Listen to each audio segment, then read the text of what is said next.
Here's an easy hack. Multiply your body weight by 12. That's the total calories you should eat in a day for maintenance. Now, 1 gram of protein per pound of body weight times 4, minus that from your total intake and split the difference between carbs.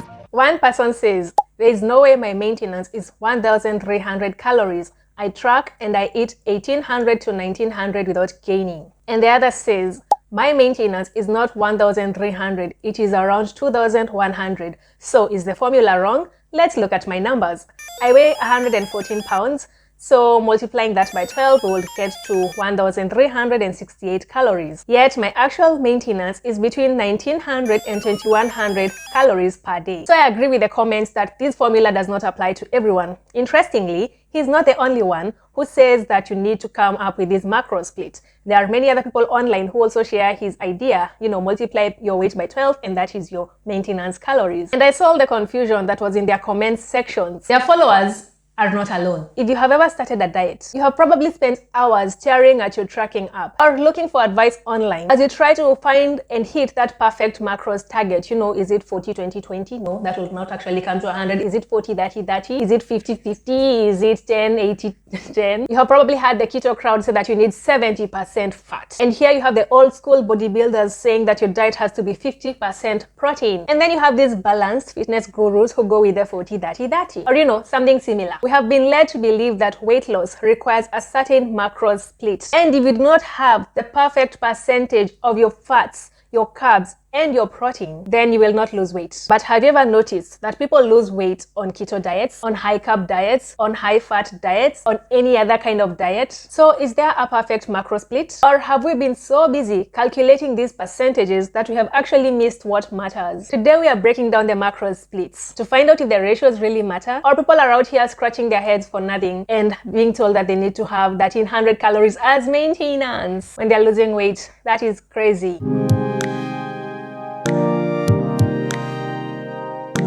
Welcome back, I'm Daisy, aka D, and we are deep into our series where we debunk weight loss myths that keep us feeling overwhelmed and stuck and not losing weight. And our myth today is a persistent one, and that is, there is this magic macronutrient split that you need to hit if you want to lose weight. Online, I see so many people who think that they are failing when it comes to weight loss, and they think it's because they're eating too many carbs, too much fat, too many proteins, and they think that it's their macros that are holding them back. Let's look at why we are so obsessed with these ratios and what actually results in weight loss. Do you actually need to care whether you're having enough fats, enough carbs, enough proteins? What is the macros for losing fat and gaining muscle? Yeah. So you're probably going to start somewhere around 40-30-30. So 40% good carbs, okay, which includes your vegetables and maybe some whole grains or potatoes with skin. Sweet potatoes are good carbs. Because again, we want to be able to put on muscles and we want to keep the testosterone, the actual testosterone levels up, which requires some carbs. Now, that's the first thing we're going to take out if we're not going to body fat down. 30% of the calories. And again, I don't like percentages. You start always with protein, 1 gram per pound. And if you're lean and you're still trying to lose a little body fat, if you're very lean, and you can go 1 gram per pound of weight. You see, 40-30-30, 80-10-10, 70-20-10, and the list goes on. Why do people think that these ratios matter? Why will he advocate for that 40-30-30? Why have I seen people online going for 80-10-10? And yes, that was 80% carbs, 10% fats, and 10% protein. First, let's talk about the metabolic advantage. Much of the obsession surrounding macro splits comes from the idea of metabolic advantage. This is the idea that achieving certain ratios will force your body to burn more fat. But science has put this to the test. A landmark study known as the Diet Fit Study, and which I will link below, followed hundreds of people on either a healthy low carb or a healthy low fat diet for a full year. And according to their findings, there was no significant difference in the weight loss between the two groups. The ratios did not matter. And many other studies that have been conducted over the years have shown the same thing. Your body can run on different ratios without any issue. In fact, the only difference comes in when we bring in the calories and the quality of the food. But the effect on weight remains the same, provided the calorie intake is equal. Secondly, let's talk about the protein emphasis. And in my last few videos, we have talked a lot about protein. Should you do high protein? How much protein do you need? Will protein damage your kidneys? Can you eat red meat?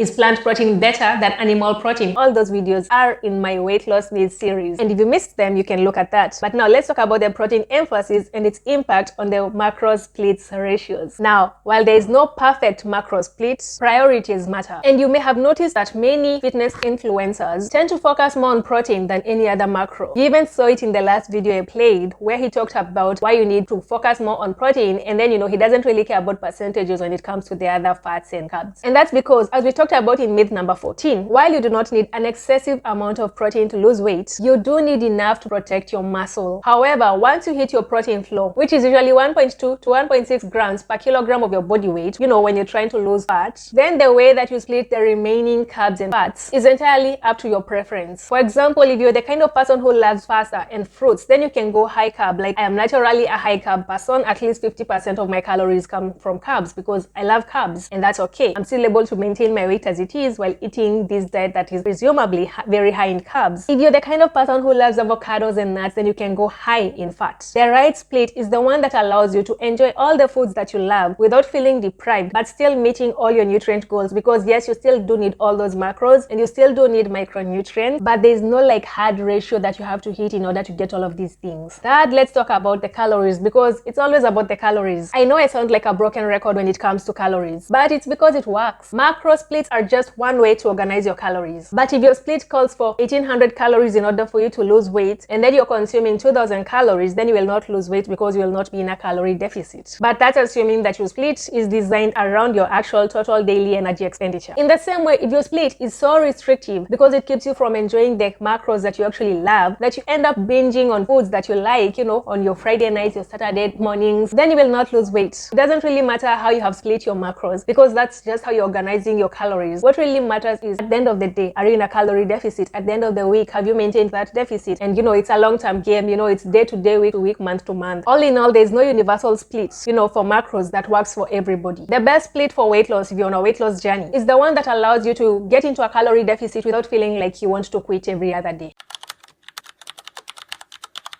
My Better in 90 program, which helps women lose weight and keep it off, has a very flexible approach when it comes to macros, which I will share with you in this video. Now, here's how you find your magic ratio without relying on a fitness influencer who is going to tell you to eat 1300 calories a day to maintain your weight, even if that is really wrong. First, set your protein. Protein is not just great at keeping you feeling fuller for longer. It also protects you from losing muscle when you're losing fat. And it's also a great way to build muscle, those of us who love having some muscle. For that reason, you need to aim for about 20% to 30% of your calories to come from protein. Or you can use the ranges that I talked about, 1.2 to 1.6 grams of protein per kilogram of your body weight. And in pounds, that would be about 0.6 to 0.8 grams of protein per pound of your body weight. But it's not just about getting enough protein, it's also about getting it from quality sources. So if you can get most of your protein from whole foods, that's even better. Secondly, you need to gauge how you feel. Different macro splits have different effects on different people. While one person may enjoy eating a low carb diet, another might feel like a zombie on the same split. I have tried low carb. I did not really feel like a zombie, but I did not enjoy it because I'm the kind of person who starts my day with raw cheese and ends my day with whole wheat bread, with some stew. I love carbs. So I know even if I will not look like a zombie, I would not enjoy it. And that's something that you need to consider. It is very important to pay attention to how you feel, because when it comes to weight loss, it's not just about getting that weight off. You also need to enjoy the process. It's a journey. And even when you come down to your maintenance, to the point where you'll feel that you're okay with this weight and you want to keep it that way, then you'll still need to continue working,